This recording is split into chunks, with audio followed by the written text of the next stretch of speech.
Welcome to episode 16 of the Today I Am Sober podcast with your host, Liz W.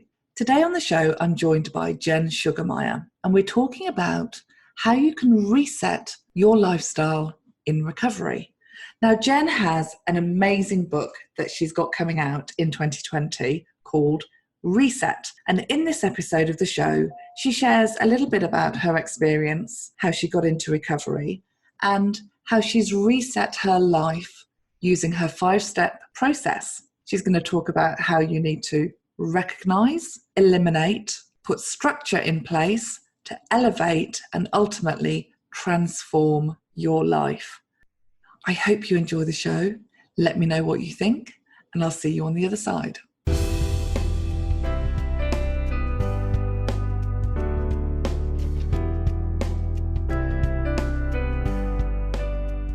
Today, I'm joined by an American.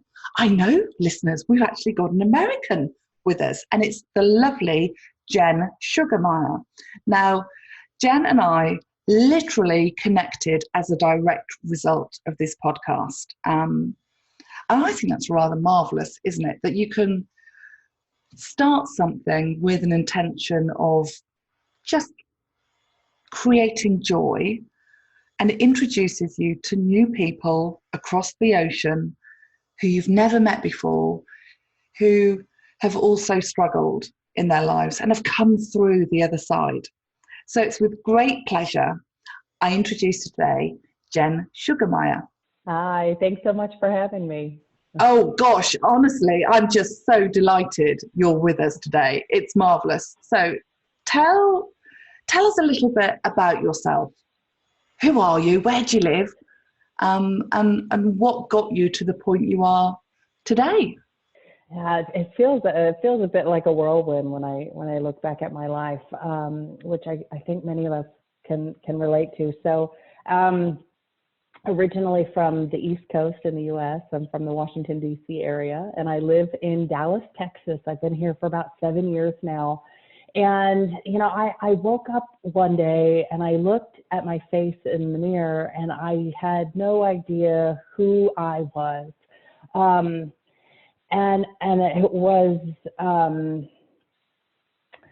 I kept having these stark realizations that my life, like I was never going to accomplish what I had imagined when I was a child, that I was always going to be stuck in this alcoholic body, and I was going to be forever shamed, and I was going to be ever, stigmatized by what had happened in my past. And I was a very happy person, but I was a very sad person at the same time. And I led two very distinct lives. I'm a woman in corporate America. I've done very well for myself. I work in IT, which is a predominantly man's world, and I have worked very hard. I'm very confident, and yet, so that part of me was I would say fairly well defined, and then the other side of me was just cracking and breaking, and I thought my reality was only going to be my job. And that was the only thing what I thought hold together. But the reality was that my two worlds were colliding. And near the end of my, addiction and alcoholism, I was very suicidal. It was, I didn't align with that person anymore. I didn't know who I was, how I got there. And that happy-go-lucky person was slowly dying in front of everyone's eyes. So it's been an incredible journey to get here today, and I'm so honored to be on the show. And for the first time in my life, I can show with confidence what my life looks like as Jen Sugarmeyer, and not have two worlds, but invite people in and feel like they can get close to me and understand and get to know the real person inside. So long answer, but that's a little bit on who I am. It's really interesting listening to you speak then. I really resonate. It really resonated with me what you were saying, because I too have grown up in corporate, in IT, in the tech industry, 25 years in sales and marketing, in that very male-dominated arena. And I too had almost two parts of me, and my work defined me. My career defined who I was for so many years. And you talked about those two worlds colliding. And, the point at which I realized I had a problem was when, people talk about, going to prison, hospitals, institutions. But actually what you talked about was the emotional impact that your drinking and your addiction had on you. And for me, my experience is exactly the same. It's the emotional impact that drove me to get sober. It wasn't the things I'd done necessarily, because there was so much shame attached to them. But it was that point of, as you said, looking into the mirror and not recognizing the woman staring back to you. And it's remarkable, isn't it, that we're both now in recovery and we're completely different women with completely different backstories, yet we both arrived at the same point in our lives that we realized something had to change.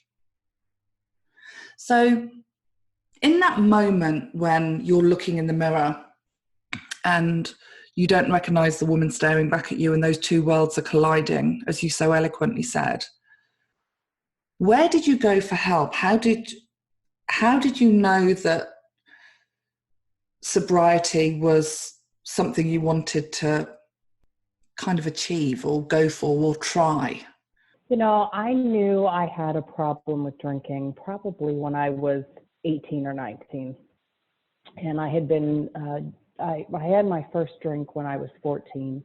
And I knew I wasn't a normal drinker when I was, 18 or 19 is when I identified with others.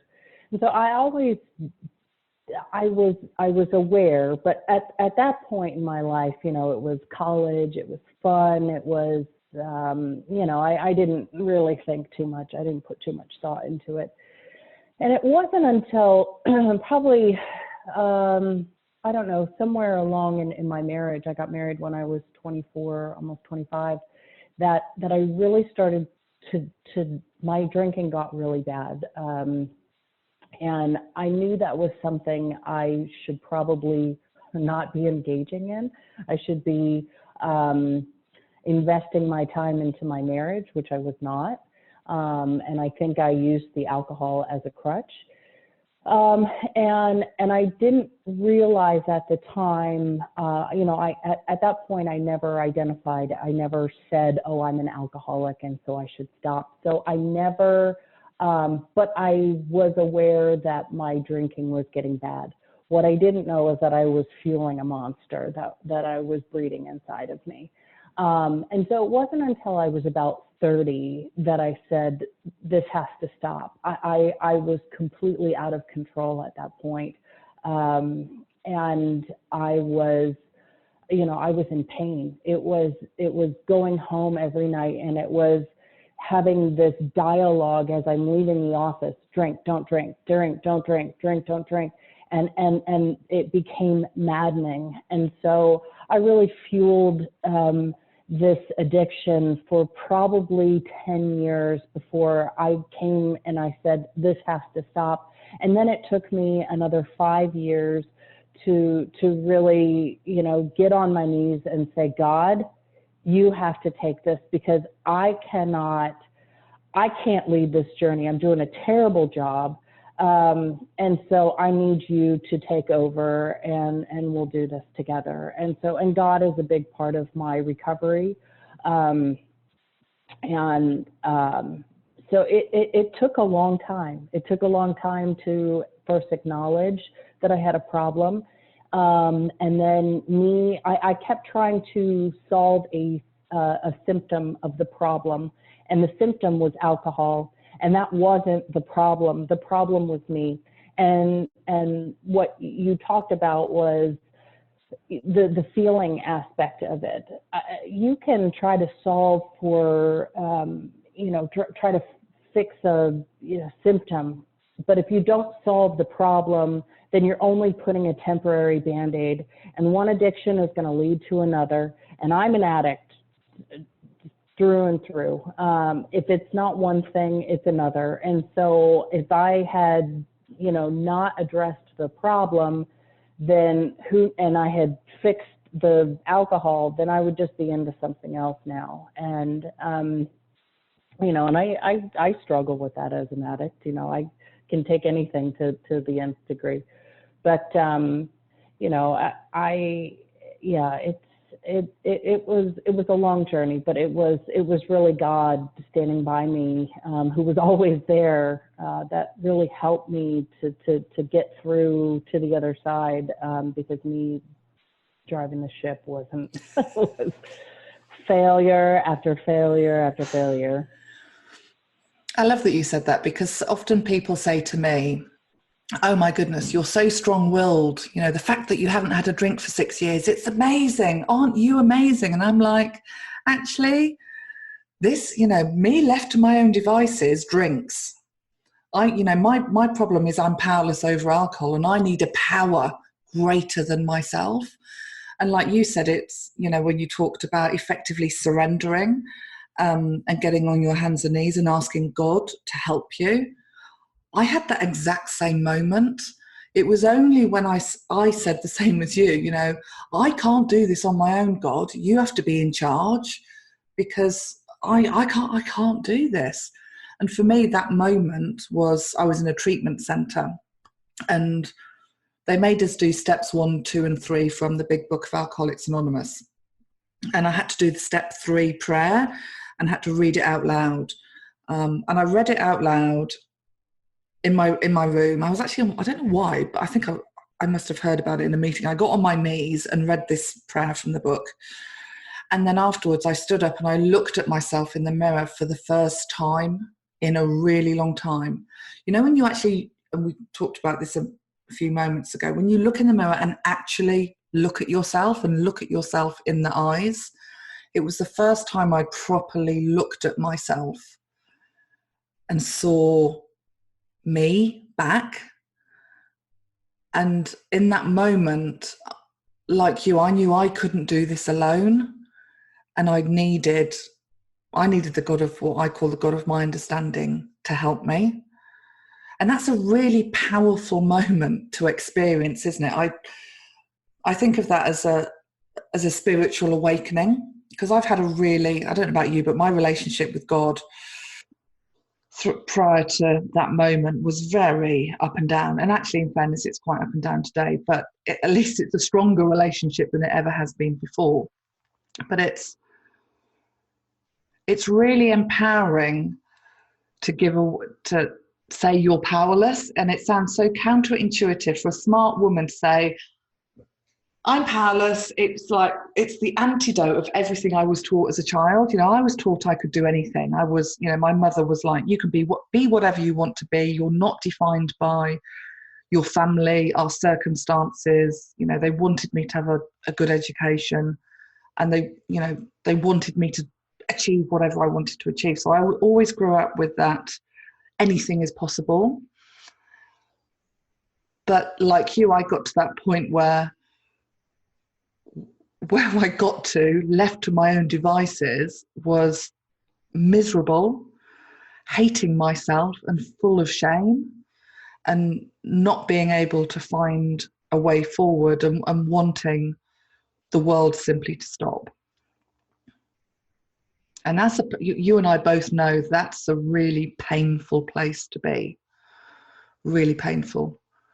But the good news is, and this is what I love about recovery, the good news is you don't feel like that forever. Things change because we change. So what were some of the things that you did to change that feeling about yourself, that perception, and to really, as you said, kind of get that addict that's inside of you kind of in control? Because as you beautifully said, we can address the symptom but not deal with the actual problem. So what did you do to deal with your problem? Yeah, so It's funny. I've been, so to come back up my story a little bit, you mentioned jails and hospitals, and I've been in all of the above on any number of occasions. And I had a lot of lows, and I should have had a lot of aha moments. But none of those were the aha moments. It actually came down to a gentleman that I was dating. I didn't date often because I didn't want anybody to get close to me, but I thought, I'm ready to date, and so I'll give this a try. And that really didn't work out all that well. And after a few months, we had a discussion, and this is actually what did it for me. He said, Jen, you've got to learn to love yourself. And that was my moment of sobriety. And I sort of like paused. I'm sure he was like, what is going on with this woman? Like, cause I just stopped. It felt like 20 minutes. I don't know how long it was, but it was just like everything collided in my head. I was like, oh my gosh, you're right. Like, I'm going to be alone forever. Like, my life is just, and it was like every single fear that I ever had. It was like he cracked me wide open. It wasn't like, Jen, do you know what you did last night? Or do you remember this? Or I wasn't being scolded. He appealed to that inner person, that person inside of me that was, my feelings. And no one had ever touched me like that. So I give that kind of background because I committed to myself that day and believe me, every day was like, oh, today's my sobriety date, right? And like for 6-7 years, it was like never the date, right? And actually, kind of your sobriety date's is a very vulnerable thing to tell people because sometimes you slip, right, and then you have to reset your clock, and it's just a very vulnerable thing. And it took me a long time to say it out loud because I had slipped so many times, and I was like, oh my gosh, is this like actually happening this time for the first time? And so to answer your question, what did I do to help, kind of reverse what I had engineered for so many years, which was just covering up who I was and, disconnecting with myself and all that. I actually, and I talk about this in my book, I dated myself. I told myself that for an entire year that I was going to, so this guy and I didn't last for more than 2 more weeks, but I love that. But he left you with an amazing gift. Oh, yes. And I thanked him. And I think that's the reason God brought him in my life is really to deliver that message. And so I literally, and I talk about dating yourself because you talk about like, oh, I got to know myself. Well, what does that mean? I don't know. Think about a dating relationship. And what do? You ask the person, what do you like? You buy little nice gifts. You put sticky notes and say, you're beautiful. All those little things that you would do with somebody else, I did those with myself. And believe me, I didn't believe it at first. All the little sticky notes of you're beautiful, you're worth it, you're amazing. Like I was like, whatever. But I kept telling myself this over and over and over because that's how I got there. I told myself I wasn't worth it. I wasn't enough. I wasn't pretty enough. I wasn't skinny enough. I wasn't rich enough. I wasn't worthy, blah, blah, blah, blah, blah, blah. All of these things. So I had to re-engineer and reframe my brain. And so that was working on my positivity. It was working on how I viewed myself, how I valued myself. And so I had to and they say fake it till you make it. And that's what I did. And so it really did. It took me, I said I wasn't going to date for a year, and that's what I did. Because I wanted to really just focus on myself. So that was my approach. I had to put myself first, because if I am not at my, if I'm not whole, if I'm not at my best, then I can't serve others at my best. You will only get, and I saw that so many times. I'm a very giving person, but I could only give so much of me when I was in my addictions and when I was drinking, and I couldn't give you all my time because my addiction took a lot of my time. And now when I'm at my best, I can give you Jen Sugarmeyer at her fullest. I love that. Dating yourself for a year. Now, full disclosure here, I've been married for 20 years, and this was pre-Facebook, pre-Instagram, pre-YouTube, I think. Pre-Tinder, Plenty of Fish, all of those apps where people date these days. So I'm completely off the dating scene. So when you were talking about some of those things that you did, talk us through some of those in detail, because some women like me, Jen, have literally not dated for 2 decades. And if you were to say to me, Liz, you're no longer married, go find another man, I know it's not quite that simple, I would have no idea how to date a man, never mind date myself. So you talked about writing love notes to yourself and post-it notes with beautiful, what I now come to know as affirmations, to reprogram that kind of negative thinking into positive thinking. But what were some of the other things that you did for yourself that I would potentially never even consider thinking about? So I would treat myself. Sometimes I would just buy myself something. It didn't have to be big, but sometimes I would just buy myself a little something. And maybe that was a massage, and maybe it was a new top. But I would do something nice for myself. I neglected myself for so long. And I'm also kind of a minimalist, and I, dye my own hair, and I cut my own hair, and I do my own. So it was sort of a whole new, spend money on myself? I don't know about that. So, but I made myself do it. I had to say I was worth it. I am worth treating. And sometimes it was making myself a special dinner. I'm going to go have scallops tonight because I want scallops. I like scallops, and I'm going to soak them in butter, and I'm going to enjoy this meal all by myself. And I'm going to play Josh Groban because I like Josh Groban, and that he's going to entertain me for my special dinner. And maybe I would light a candle because that felt special to me. Those are the kinds of little things. It was, treat yourself to, a movie. This is the really interesting thing, Jen, is that I'm really bad at doing that. I'm really good at putting everyone else first. Do you know what I mean? And I'm a classic people pleaser. So I rarely take control of the television, for example, and say, no, my husband and son love football, or soccer, as you would call it. So that they forever have football games on the television. And I'm like, oh.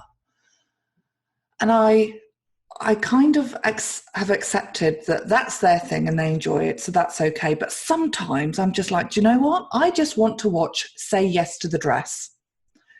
So I now have about an hour a day that it's about 5:30 in the evening that I'll finish working, because I work for myself, and I'll go into the lounge and I'll put Say Yes to the Dress on, irrespective of what they're watching. And I'll say, come on, it's Say Yes to the Dress time. And I now say, I want to watch this. And I only watch, 1 or 2 episodes. I particularly like the one with in Atlanta, and also the one in New York with Randy. I'm a bit addicted to Say Yes to the Dress, it has to be said. I'm sure there are issues because of my wedding dress, but never mind. But that's kind of like a little moment of time that I take for myself. And I love the fact that you talked about there are lots of different ways to do it, and it doesn't have to be expensive. And what I'm hearing you say, without you using these words, is, because I'm thinking of me and my life, it's almost like prioritizing that relationship with you and asking yourself, what do you want and what do you like? And then giving it to yourself, but the healthy things.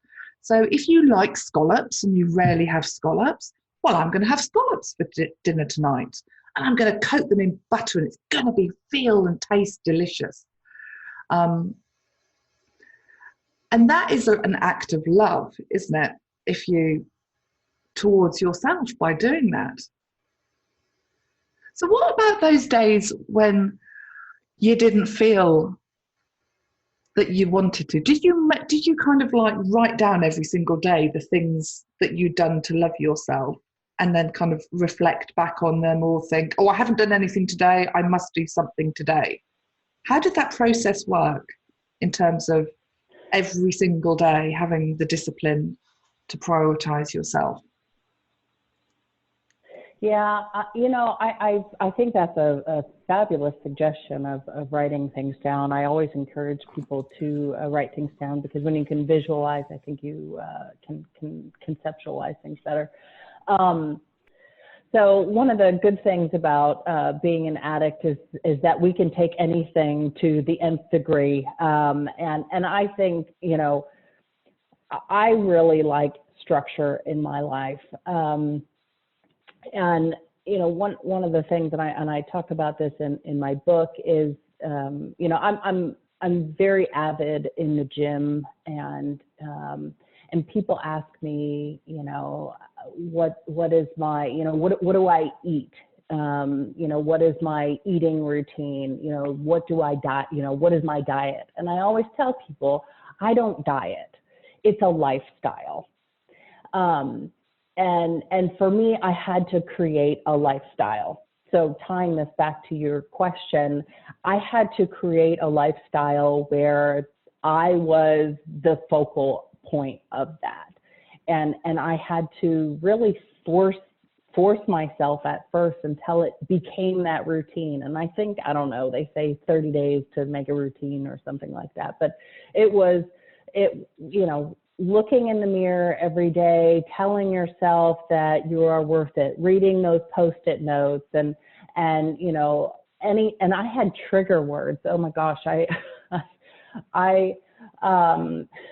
so I sat in yoga one day, and I said, I'm not leaving here until I have my perfect trigger word. And anytime I felt anxious, or my blood pressure would start to rise, or my head went to a dark space, I thought of these trigger words. And I was shocked. I was shocked at how negative I was. I had no idea. And so, you're unraveling everything. So it takes some time to really get into that routine, because you're trying to get rid of old bad habits at the same time as you're trying to create good new ones. But you have to make it a lifestyle.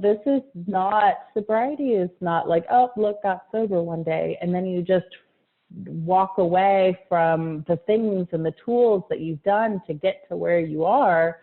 It is a constant, you're always working on something. So, I may not have dated myself the best every single day, but I had to make me part of my lifestyle. And I think, over time that just continued to enhance. And so, yeah, if I want scallops, I'm okay with spending a little money sometimes and saying, I'm going to go do this tonight because I'm worth it.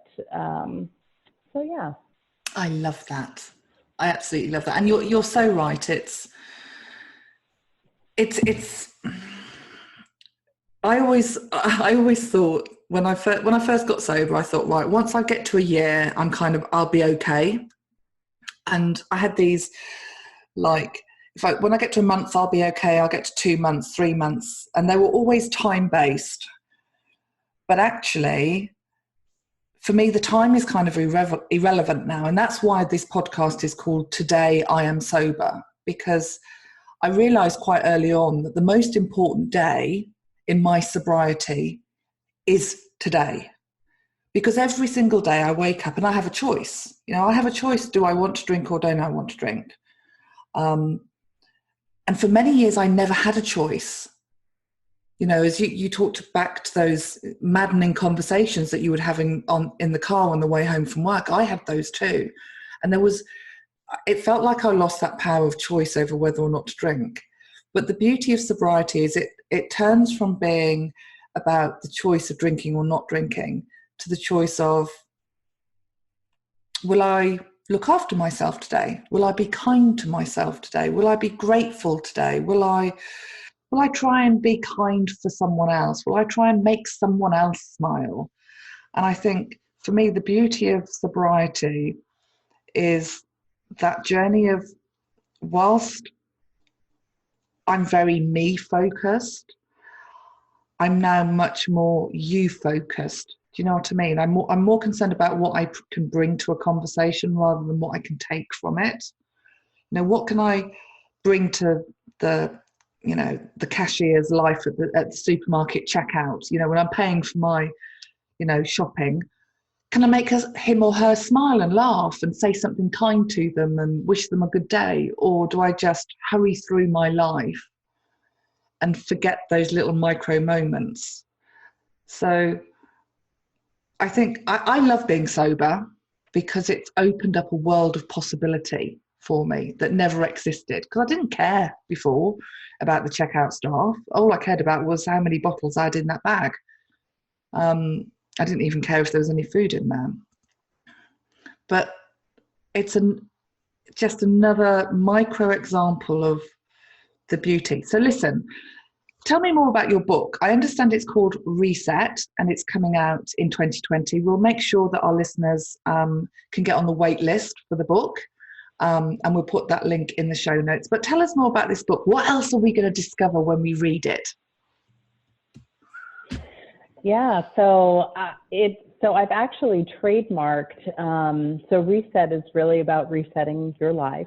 That's why I gave it that name, because I felt like I took that power button. You can appreciate this being in IT, and you just hold it down until your laptop or your computer resets. But I've also trademarked a program, and it stands for Recognize, Eliminate, Structure, Elevate, and Transform.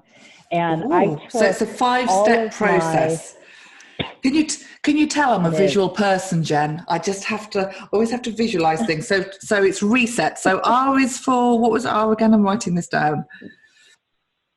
R is for recognize.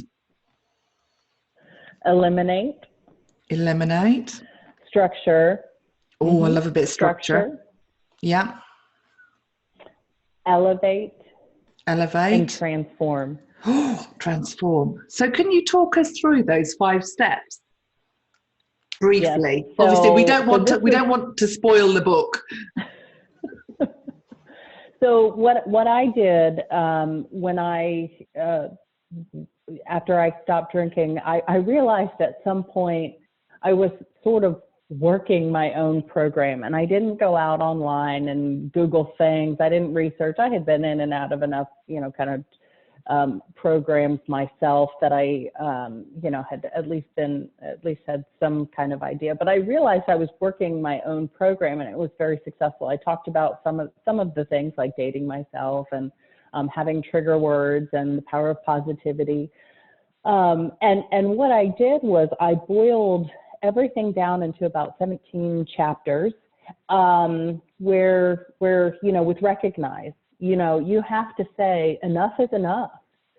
This is it. Like, we are done. There's no more last hurrahs. There's no more, tomorrow's day one. Like, that's it. You're done.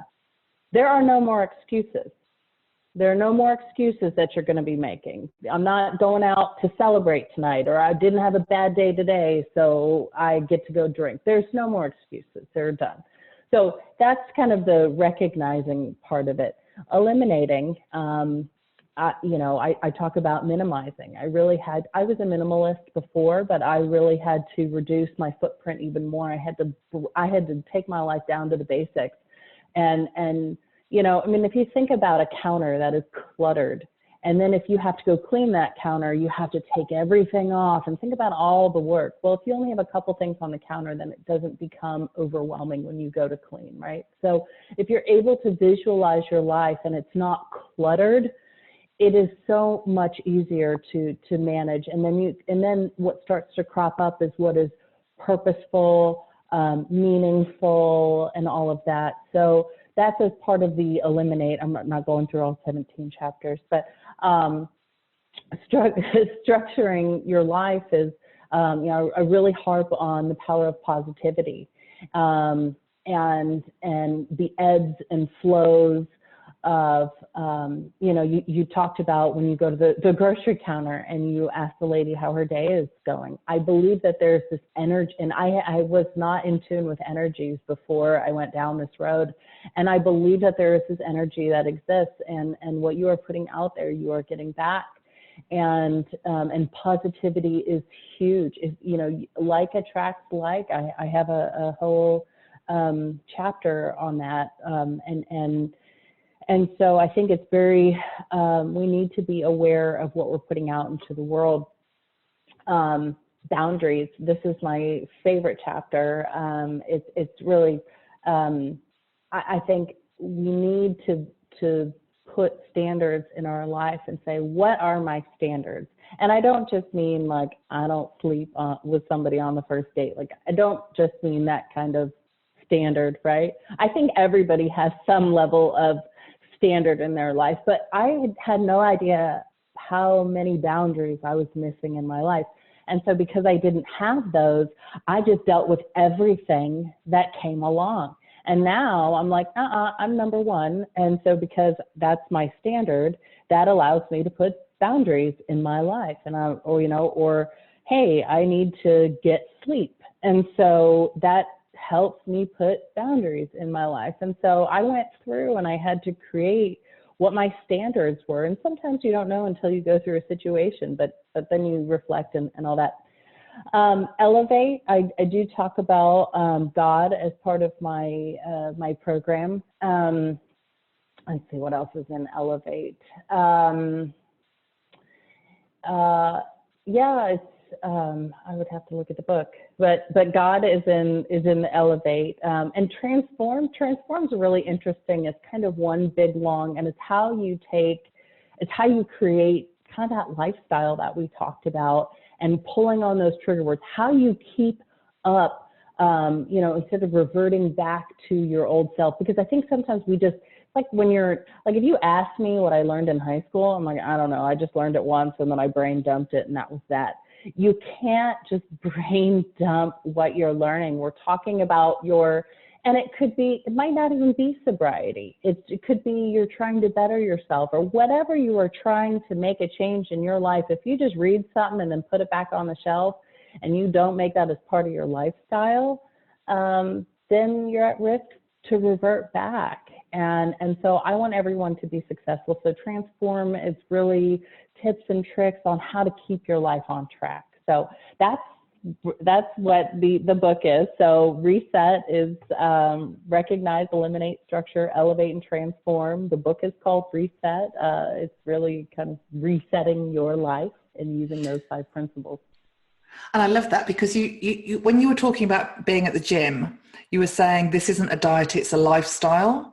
And what I'm hearing you say is that Reset is about creating the life that you wanted and creating the life you want and the lifestyle you want, and almost putting you at the center of it. Because one of the things I realized once I got sober was that I hadn't made many proactive choices for a really long time. I didn't know what I liked. For example, we moved house when I was 3 years sober. And because it was a brand new house, we had to choose flooring, so carpets and what have you. And I had no idea what colour carpets I wanted. And for the first time I said, I don't have to have cream or beige carpets. I could have anything. So we actually went to a store and I drove my husband demented because I must have spent hours and hours and hours looking at carpet samples, bringing them home, checking them in the light, saying, thinking about visualizing how rooms would look and whether or not it would work.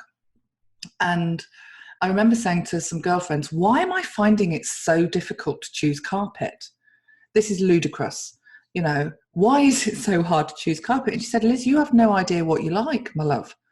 You've always chosen what you think you should have without ever actually questioning, do I love this or not? And one of the things I've learned is that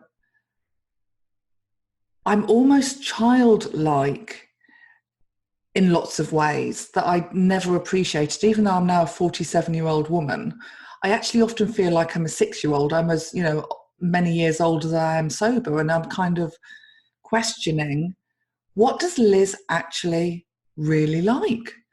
You talked about eliminating, and we've had Heather Clark on the show talking about the power of decluttering, and I absolutely love decluttering. But one of the things I've had to do in my life is, and this sounds an awful thing to use, a way to say it, but it's sadly the truth, is I've had to let go and declutter some people out of my life.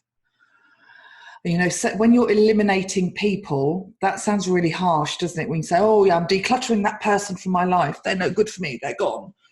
But actually, once I made the decision that my sobriety had to come first, it had to come first over people, places and things. As you alluded to, there were certain things you didn't do. You didn't go to bars, you didn't celebrate because all the excuses were gone.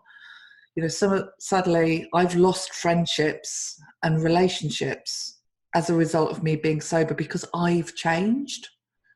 And you talked about energy and that energetic flow between us and the checkout person. I had to kind of look at the energetic flow between me and my relationships with certain people in my life. And I don't want anyone to think that it's easy to let go of people. It's actually really painful to accept that a relationship that you're in is no longer working and it's no longer serving you, and it's probably not serving the other person. So I imagine whilst your book is very positive, it's not easy doing this stuff, is it, Jen? Mm-mm. No. And I'm glad you mentioned that. I talk about people, places, things, and ideologies, and having to let those things go. And I don't think you have to let everything go right off the bat, right? It's a process. And I talk about, kind of prioritizing, right? And there's a lot of things, I think, as you go through and as you're starting to develop and change, that sometimes it's a mindset. So we'll talk about like the job, for example. Some people say, I hate my job. And, I wasn't in love with my job. There were things that frustrated me, but I'm still with the same job. And I will tell you that my relationship with my job has much improved because I improved. So I'm not saying throw everything out that doesn't make you happy, but you do have to look at what is toxic and what is going to hold you back. And I talk about, different ways to, and I'm really direct and blunt. And honestly, here's my perception of people in your life, is that there's a reason that they're there, and that could be good, bad, or indifferent. And this makes me sound cold, but I'm take it for what it's worth. But I don't get hung up if a relationship ends, because I believe that I have obtained what I needed from that relationship. And, I have best friends that I've had in my life for decades, and I cherish those friendships. And I hope that they're in my life forever. And I believe many of them will be. And I think that's, I'm not done learning from them. Like, there is a reason that they are in my life. But I've also had some really close people that have fallen out, and I've had to just move on. And I can't allow that, I can't let it give me angst or make me angry or any of that, because all that's going to do is hurt me in the long run. And so I have to just let it go. And so if there are toxic people, places, things, ideologies, those have to go. And then everything else, let's not throw everything out immediately. Let's take some time to assess the things that you think, oh, I don't know. And, and I had to, with people, there were people, I had to reprioritize people in my life where I thought, man, these are friends. But then I realized, hey, I'm only ever reaching out to you and sending you a message or calling you and saying how your day is. Why are you never calling me? And I had to, I didn't end the friendship. I just shifted in my brain to say, you're an acquaintance, because to me, that's what an acquaintance does. An acquaintance maybe will pop in every once in a while, or you see somebody and you catch up. but a friend to me was different. So even when I just shifted the way that I viewed some of these people in my life, and am I going to be the one, here's my boundary, right? I'm not going to be the one reaching out. So that's fine. You can be an acquaintance and I'm not going to reach out. And then I became okay with that situation. So I think there's a lot of things that can be done in that space, but you're right. It can be very hard, and sometimes there's codependent relationships, or there's just a lot of things that you can be dealing with there. So I think especially with people, it can be a challenge for changes to be made. I love that. I truly believe that people enter your life for a reason, a season, or they're there for a lifetime. And it is about the ebbs and flows of life. And I've met so many wonderful people in my life. And do you know what? Talking to you today, I feel really blessed to have met you, Jen, because you said a moment ago that you're really quite blunt and direct. I love those two words. I'm incredibly blunt and direct. Sometimes a bit too blunt and a bit too direct, but today I don't, what's the word? I don't beat myself up for the fact that, as you would say, I have standards, because my standards are really hard won and hard fought for. So listen, your book is coming out in this year, in 2020. It's called Reset. I'm sure it will be available in all good bookstores. We'll make sure that the link is in the show notes. So listeners, if you want to get on the wait list, find out when Jen Book's book comes out, make sure you sign up. You simply type in your name and email address, and she will absolutely notify you when it comes out. There's even an introductory offer. I think that if you're on the wait list, you can get it for 99 pence when it first comes out. I think I saw on the wait list page. So if you've loved this conversation with Jen today, please do go and buy Jen's book, so you too can reset your life. Jen, it's been a real pleasure having you on the show. Thank you so much. And I can't wait to get your book. If there's any advanced copies, let me know. I'm brilliant at spotting typos. So if you want me to have a read through and find any typos before it comes out on the Kindle, I am your woman. Liz, thank you so much for having me on the show. I really appreciate it. It's been such an honor to be here today. Oh, you are more than welcome. I'm just so glad God put us together. Thank you so much for coming on the show.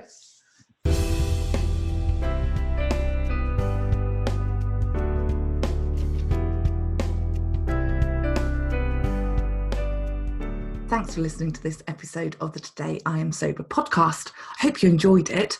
I'd love your feedback. So come and find me on social media. All of the links are in the show notes. Until next time, bye.